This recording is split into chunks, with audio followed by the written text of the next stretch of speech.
دعا الأمير عبد الرحمن بن مساعد رئيس نادي الهلال الأندية السعودية والخليجية إلى اتخاذ موقف موحد تجاه الاستفزازات الإيرانية التي تواجه بها الفرق الخليجية عندما تلعب في إيران.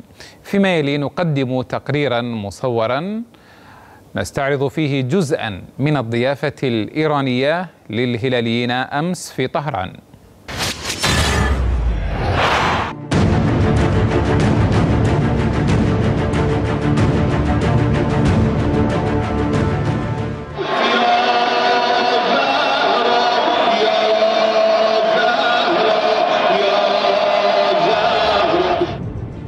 ما هذا؟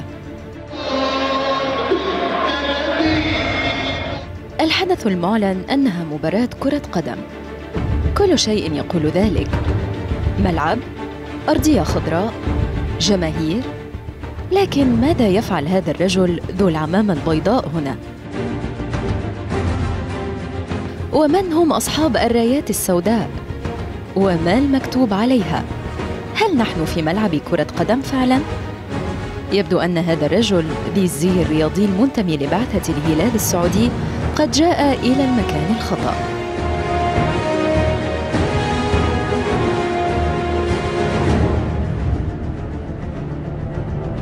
الرجل ممسك بميكروفون ينادي والجمهور يتفاعل، والمناسبة ذكرى دينية لا علاقة لها بالرياضة. صوت الأذان يقطع ما يقوله الرجل.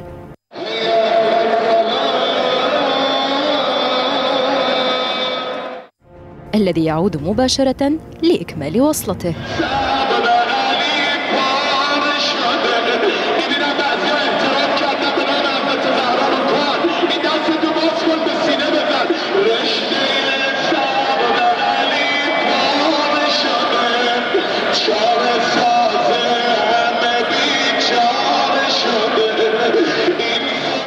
وحماسته تتعالى، لماذا لا يذهب إلى الصلاة؟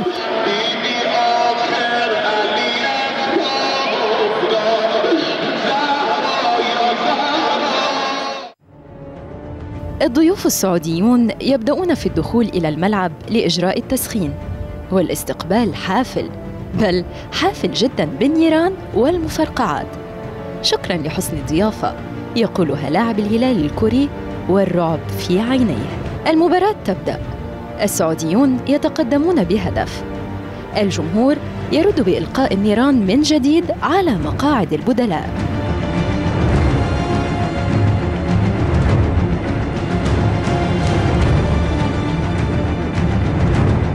حارس الهلال صمد أمام الهجمات الإيرانية، هذا شيء غير مقبول.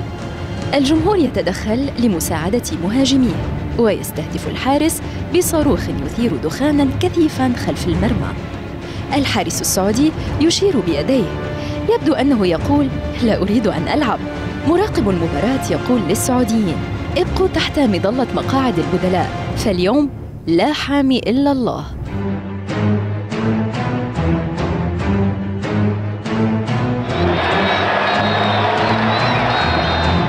انتهت المباراة، عفواً المعركة، عفواً الحفلة الدينية، عفواً لم تنتهي.